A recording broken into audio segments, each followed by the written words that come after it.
The rain came down in slow, steady sheets, tapping against the cracked windshield of Daniel's car. The old sedan sat parked on the edge of a lonely highway, its headlights dim, its driver silent. Inside, Daniel stared at the small pile of papers spread across the passenger seat.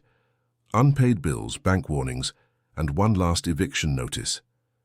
He ran a trembling hand through his wet hair and whispered to himself, "This is it.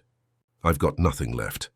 His eyes were empty, haunted by memories of everything he'd built and lost.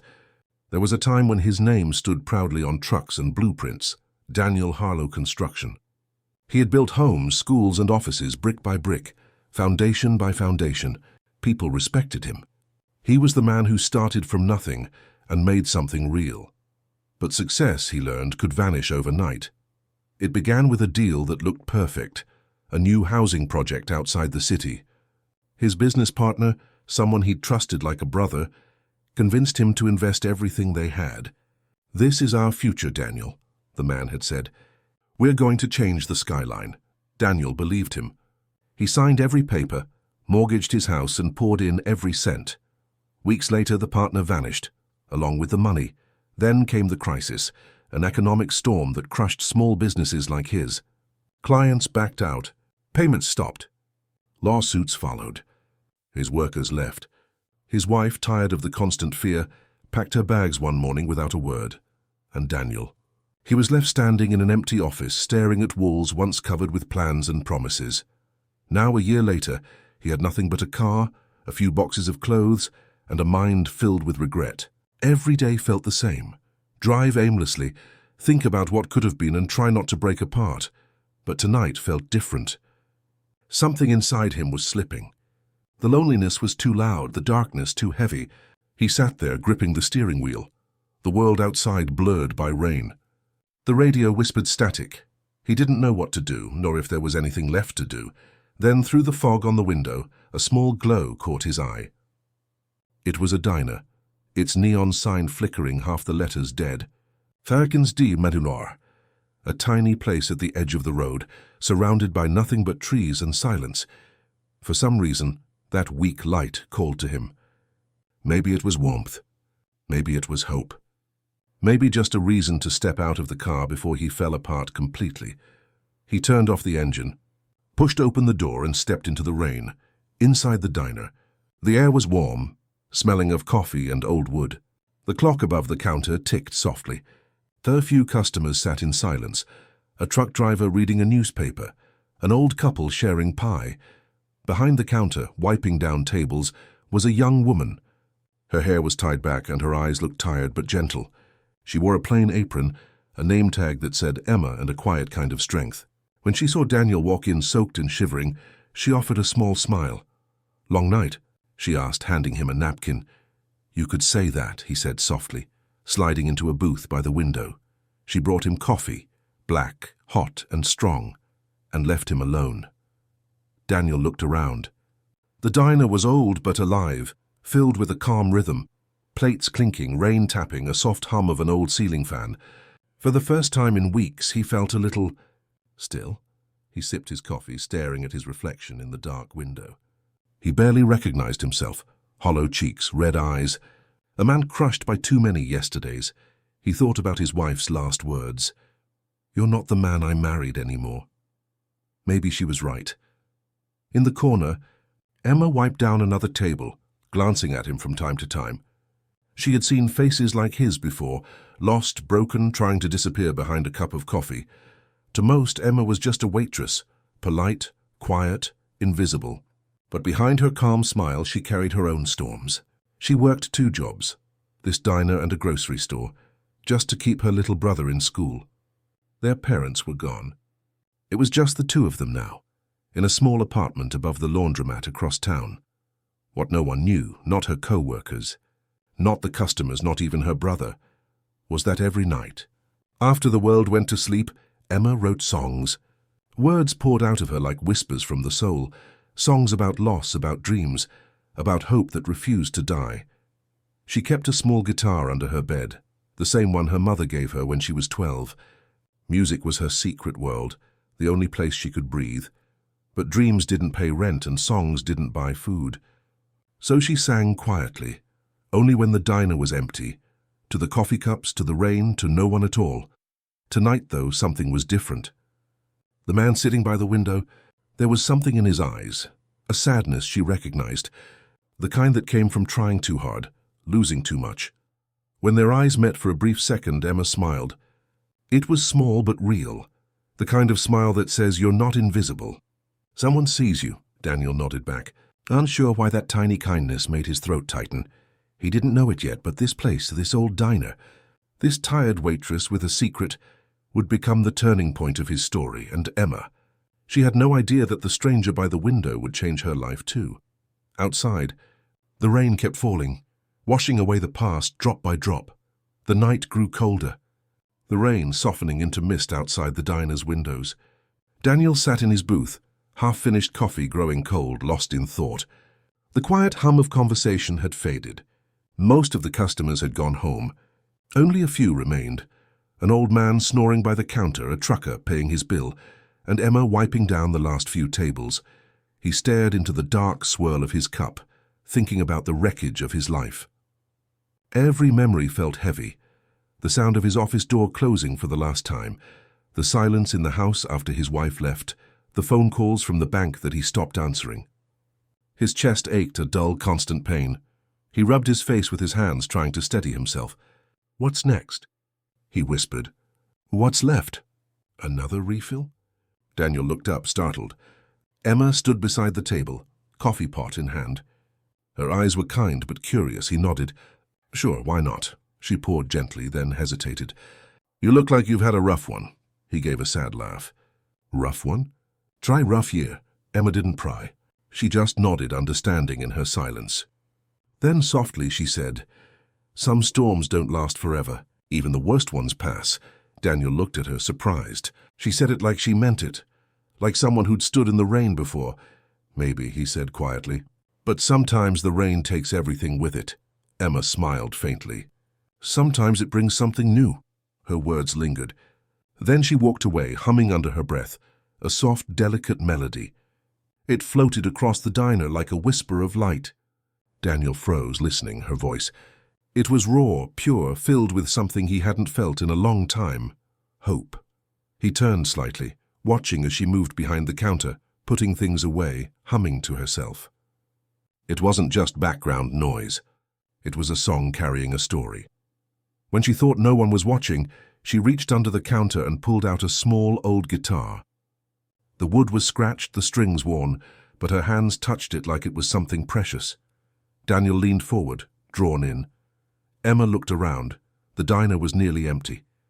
She took a deep breath and began to play. The first notes were soft, uncertain, but then her fingers found rhythm. Her voice followed, quiet at first, then growing strong, trembling but true. "When the night feels too long and the road disappears, hold on, hold on. The dawn is closer than your fears." Daniel's chest tightened.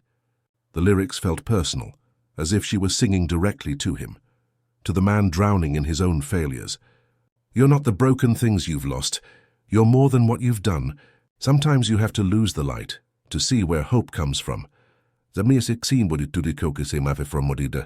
voice filled the diner, soft but powerful. The trucker paused mid-step. The old man lifted his head. And even the cook leaned against the wall, listening.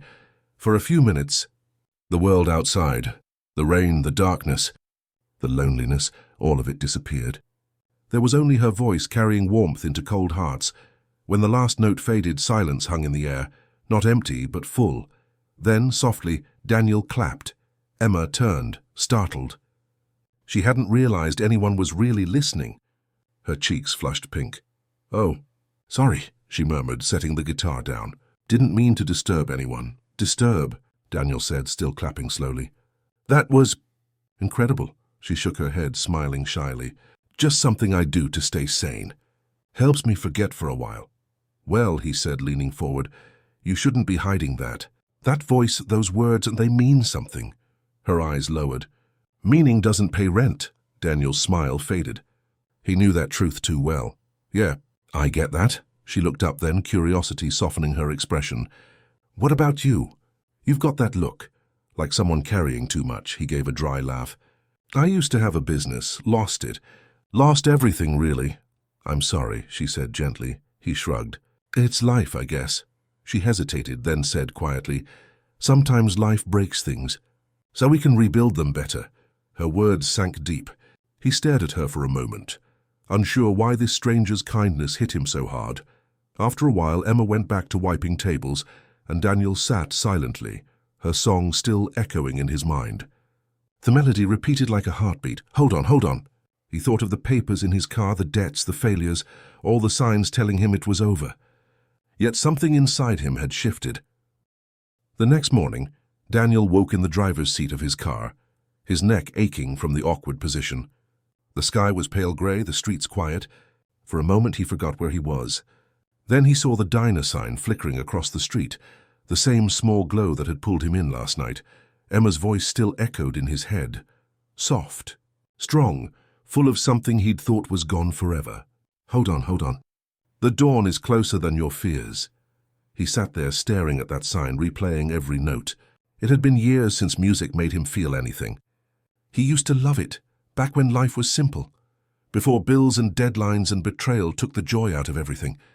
He didn't know why, but something inside him said, go back. So that evening, he did. The rain had stopped, replaced by a gentle breeze.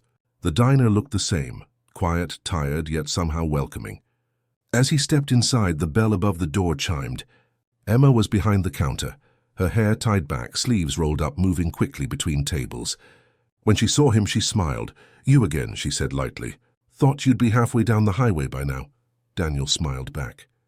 Guess I found a reason to stay a little longer. Emma raised an eyebrow, amused. That reason better not just be coffee. Maybe coffee. And a voice I can't forget. She blushed, shaking her head. You really shouldn't make fun of me. I'm not, he said softly. You've got something, Emma, something real. She didn't respond right away. Instead, she poured him coffee, set it down gently and said, everyone's got something. Most of us just don't get to show it.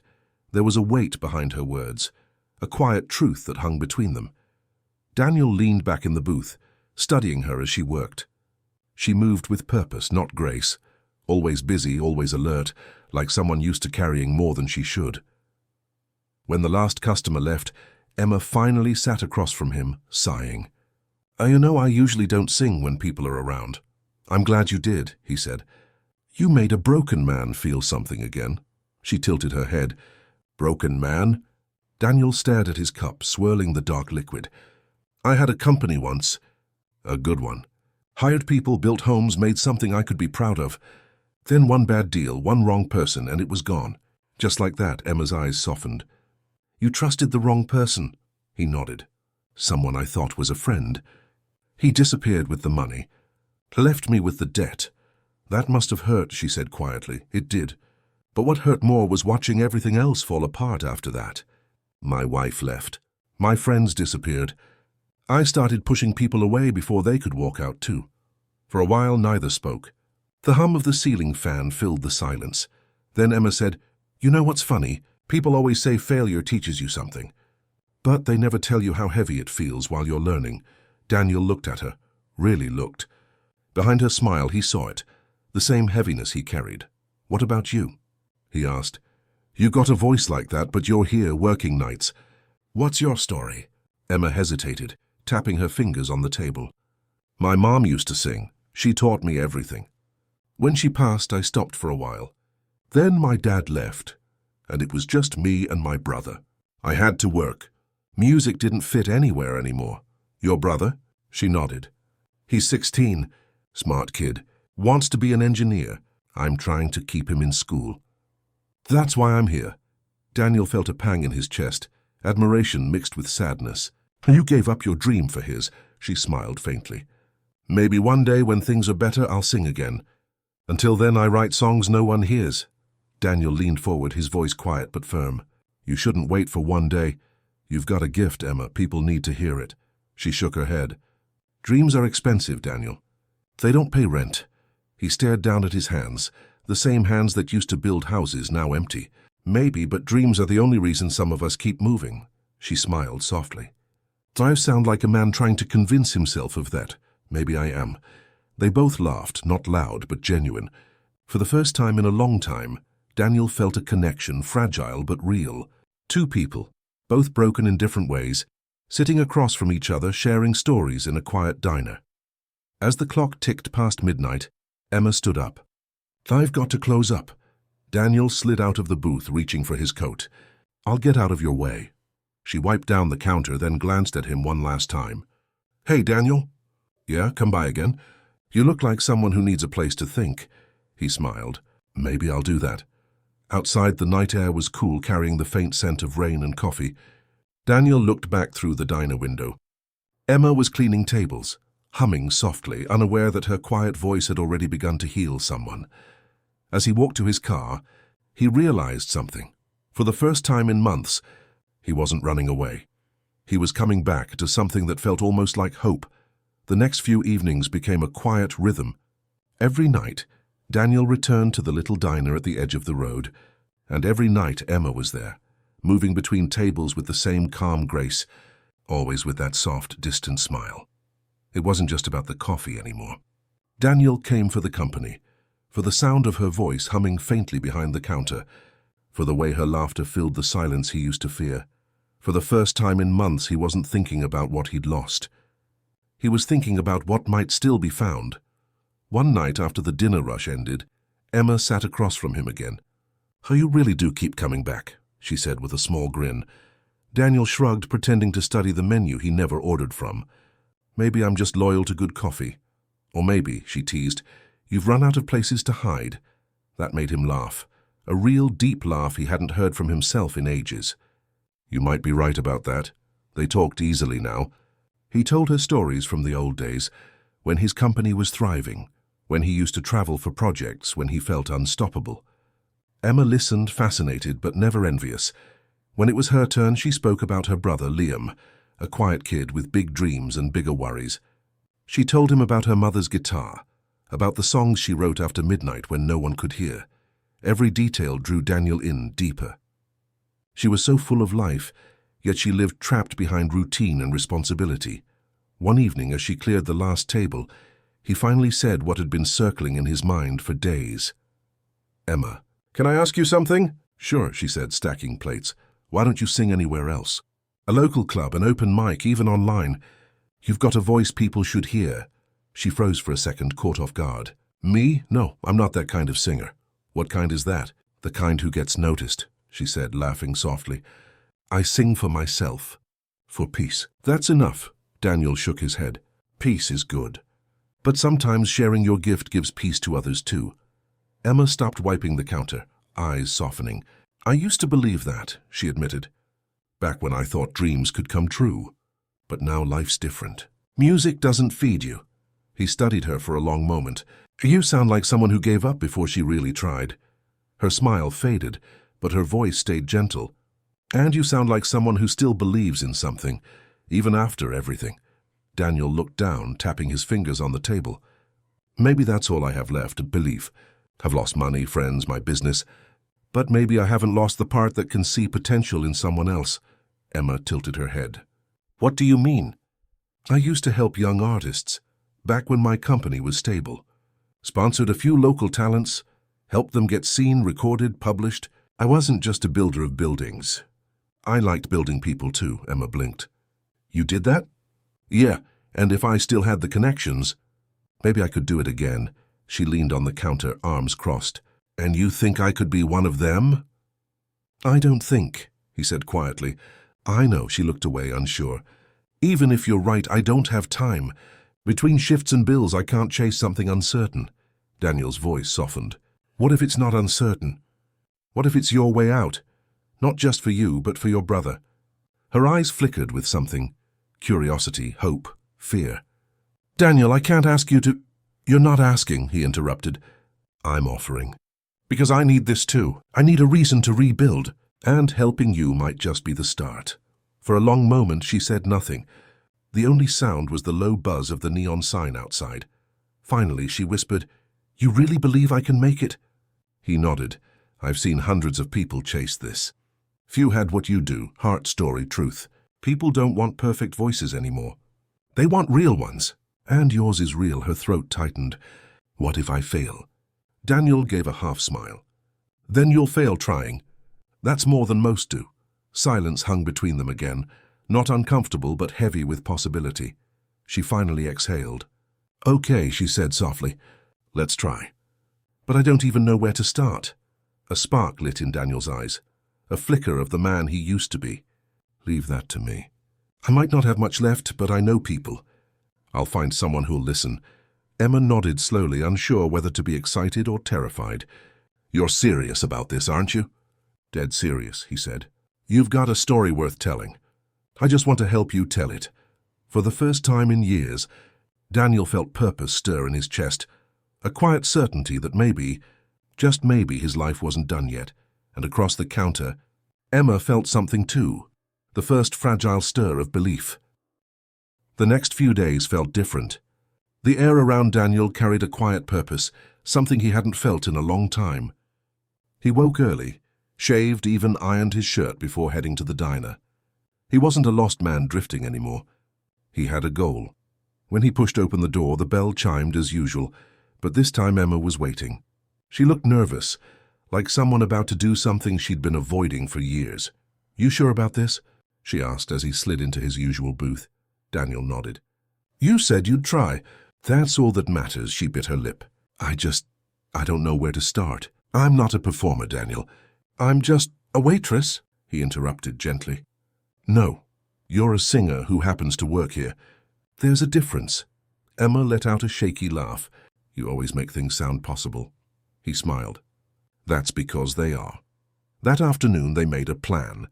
Daniel scribbled on a napkin, his handwriting quick and firm, just like he used to do when mapping out projects. We'll start small, he said. You need practice and you need confidence. We'll record you singing a few of your songs, get some good audio. I'll reach out to an old friend who runs a local radio show. If he likes what he hears, maybe he'll give you a slot. Emma stared at the napkin like it was a contract for a dream she'd buried. What if he doesn't like it? Then we try again. I've failed more times than I can count. The only real mistake is giving up. Her eyes softened. You talk like someone who's been through fire. Daniel nodded slowly. And I'm telling you, you can walk through it too.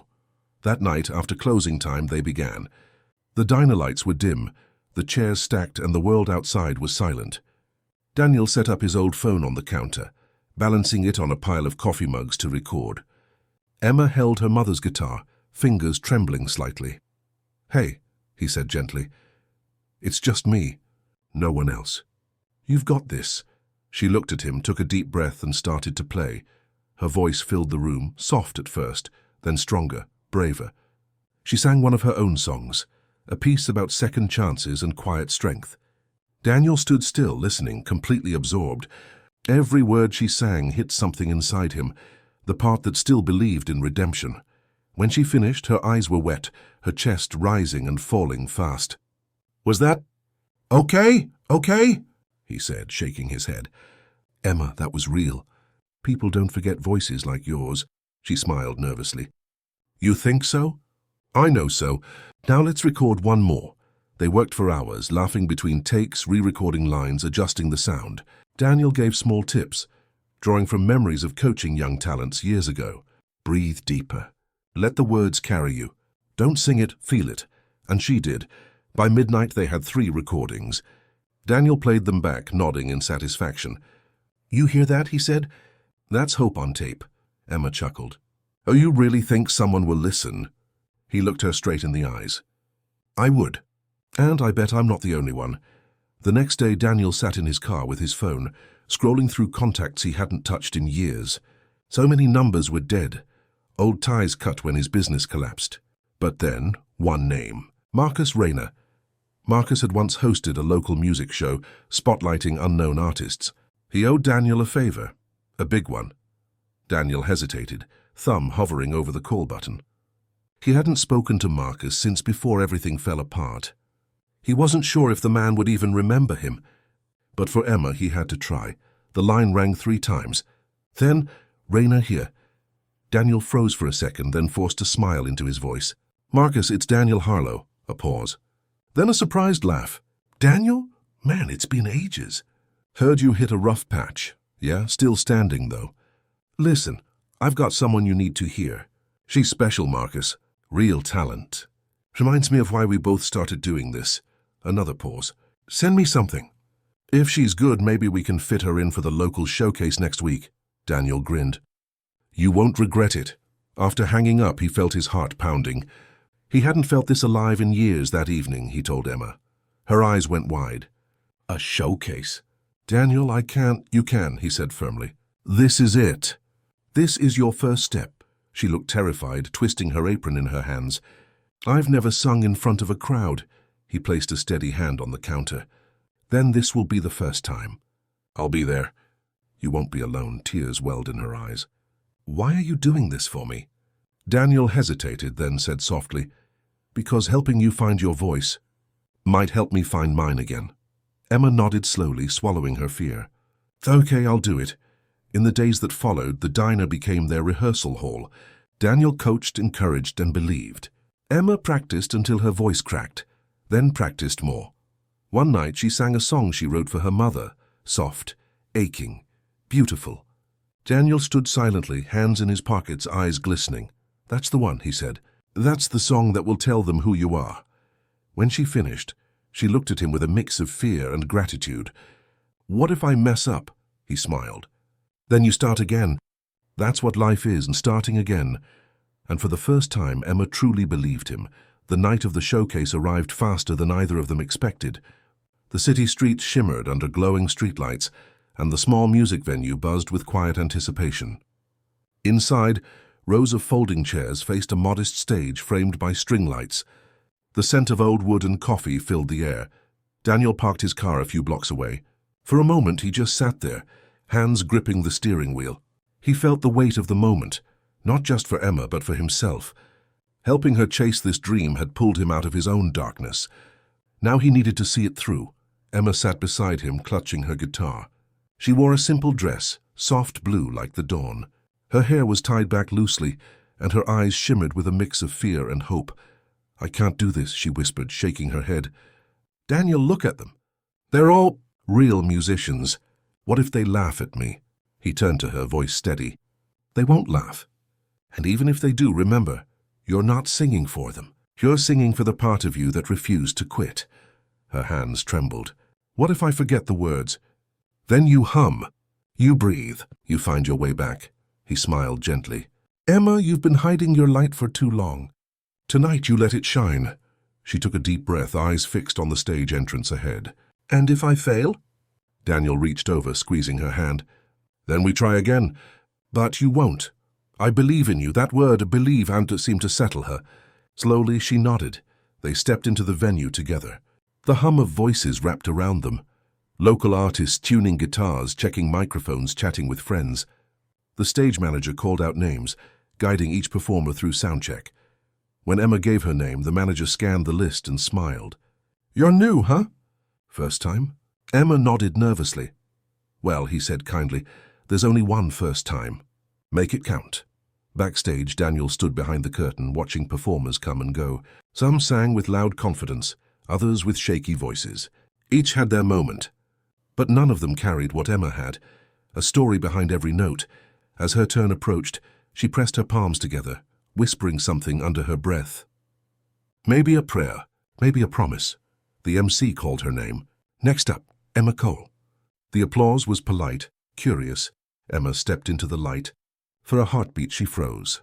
The crowd looked bigger from up here. Her chest tightened. The microphone seemed far away, the guitar heavy in her hands.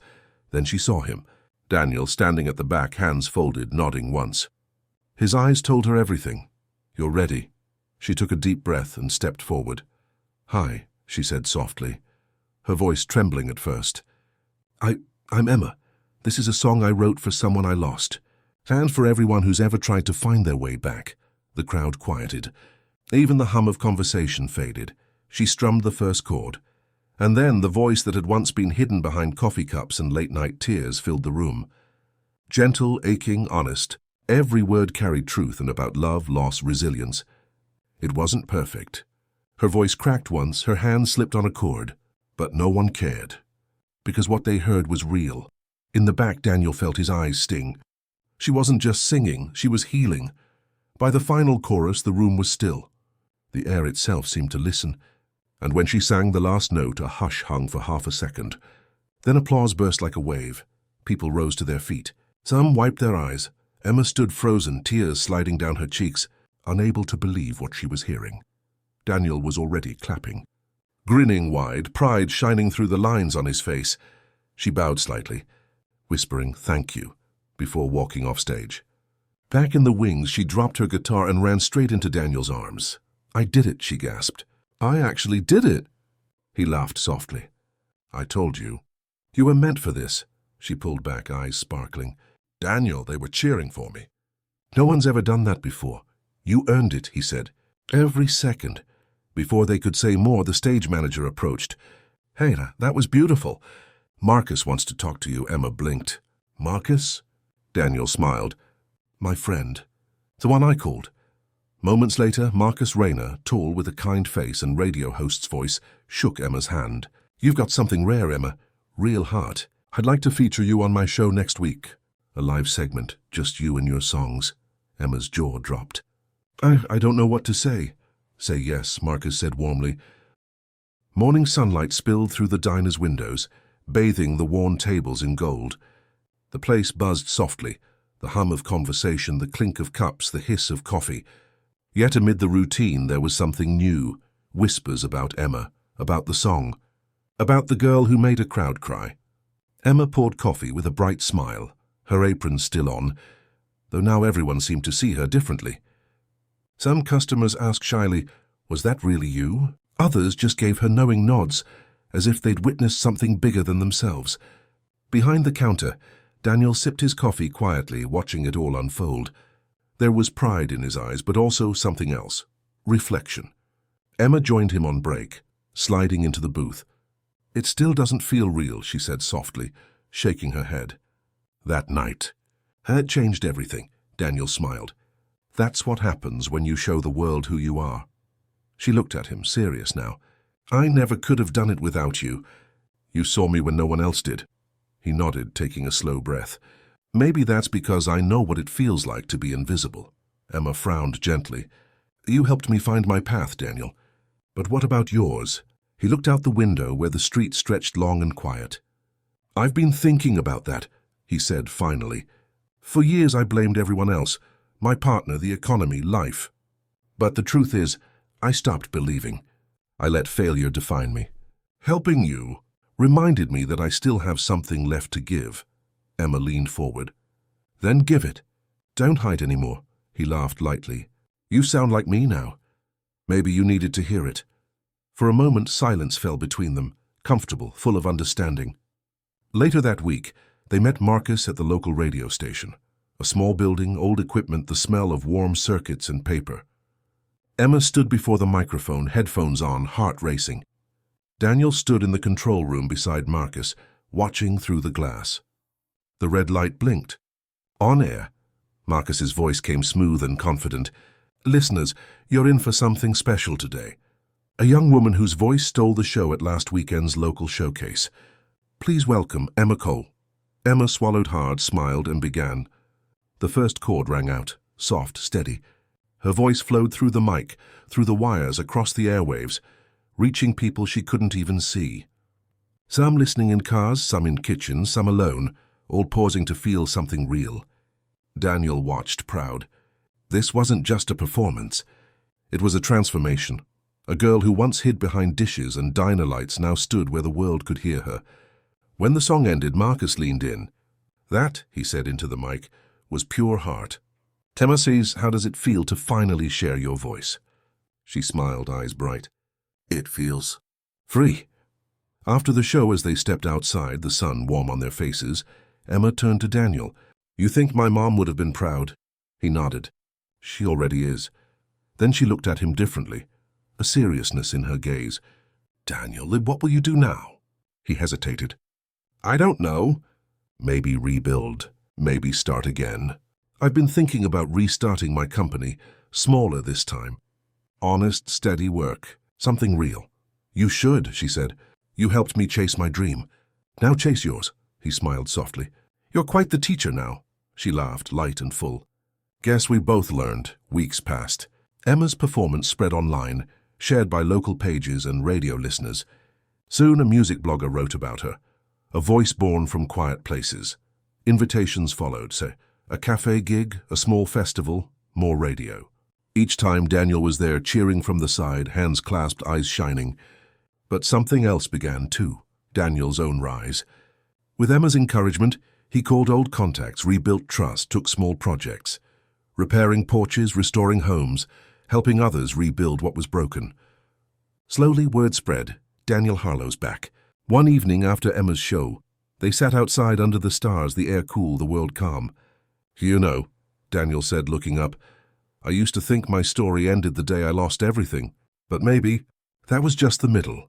Emma smiled softly. Every song has a bridge, a part that feels like breaking but leads somewhere beautiful. He chuckled. You really are a songwriter, and you're a builder, she said gently. Not just of houses, of hope. They sat quietly, letting the night wrap around them. Two souls once lost, now finding their way, together yet strong on their own. A shooting star streaked across the sky. Emma pointed. Make a wish. He closed his eyes. Already did. She tilted her head. What was it? He opened his eyes, smiling. That you'd never stop singing. She laughed, the sound light and full of life. Only if you never stop building. He extended his hand. She took it. And in that small diner town, the one where a tired man almost gave up, and a hidden voice found its courage, two lives began again. Not because of luck, not because of fate, but because even in the quietest corners of life, when hearts break and dreams fade, there's always a chance to rise again. And as Emma's next song echoed softly through the night, Daniel knew they both had months past. But the memory of that night, the applause, the spotlight, the trembling voice that became a roar, stayed alive in both their hearts. Emma's songs had started to travel beyond the small town. Local stations played her track, people tagged her in posts, and she'd even been invited to perform at a charity concert downtown. But fame wasn't what she chased. What mattered most was that she was finally heard. And every time she sang, she saw Daniel, standing somewhere in the crowd, smiling with that quiet pride that never demanded attention. Now he was changing too. His company was small but honest, Harlow Restorations. He didn't chase big deals anymore. He focused on people like him, the ones trying to rebuild. He fixed homes for single parents, repaired porches for the elderly, donated labor to small community projects. Every nail he drove, every board he lifted, it wasn't just work. It was redemption. Yet one morning, as he stood by his truck, clipboard in hand, a letter came. It was from a bank, one he'd dealt with years ago before the collapse. His old partner, the one who'd betrayed him, was back in the picture, trying to reopen a case that blamed Daniel for debts he didn't owe. He read the words twice, the paper trembling in his hands. Old memories flooded back, courtrooms, lawyers, shame. That night he didn't go to the diner. He sat in his truck, parked outside the oceanfront, watching the tide roll in and out, waves breaking under the moonlight. For a long time he stayed silent, until his phone rang. Emma. He hesitated, then answered. Daniel, where are you? Her voice was worried. You didn't come in tonight. He took a breath. I got a letter. From the bank. They're reopening the old case. A pause. What does that mean? He sighed. It means I might lose everything again. My name, my business. They're claiming I still owe them. She was quiet for a moment. You didn't do anything wrong. That doesn't always matter, he said bitterly. Then fight, she said softly. Like you told me to. You didn't help me just to give up on yourself. He laughed weakly. You really are using my words against me. Because they're true, she said. You helped me find my voice. Now let me help you find your strength. He closed his eyes. What if I'm not strong enough? You are, she whispered. You just forgot. The next morning, Emma showed up at his house, holding coffee, a folder of notes, and that same determined look she had before her first performance. Come on, she said. We're not losing this without a fight. They sat together for hours, combing through old papers, receipts, contracts, pieces of a life Daniel thought was long buried. She read carefully, took notes, cross-checked every claim. You were framed, she said finally, holding up a paper. Your partner filed these under your name. You can prove it. He looked at her, stunned. How do you know all this? She smiled faintly. I used to handle bills and letters for the diner's owner. You pick up a few things. For the first time in days, Daniel's chest loosened. Emma, I don't know what to say. Say you'll fight, she replied. He nodded slowly. I'll fight, and he did. The weeks that followed were tense. Meetings with lawyers, long hours, paperwork, court hearings. But this time Daniel wasn't alone. Emma came to every session, sitting quietly in the back, giving him strength with just her presence. When he finally stood in front of the judge, holding the evidence they'd uncovered, his voice didn't shake. He spoke the truth, clearly, firmly, honestly. And when the ruling came, the words felt like sunlight breaking through a storm. Case dismissed. Daniel Harlow cleared of all debt and wrongdoing. He walked out of the courthouse into the open air, his eyes stinging. Emma ran up, throwing her arms around him. You did it, she cried. We did it, he said, laughing through tears. You were right. I had forgotten who I was. She pulled back, smiling. Now you'll never forget again. That night, the diner held a small celebration for Emma's growing success and Daniel's victory. Laughter echoed through the room, music played softly, and for the first time in a long time, Daniel allowed himself to just be happy. At one point, Emma stood up with her guitar. This one, she said, is for the man who taught me that even broken things can be rebuilt. She sang softly, a song about starting over, about storms that pass and hands that hold steady through them. Daniel listened, heartful.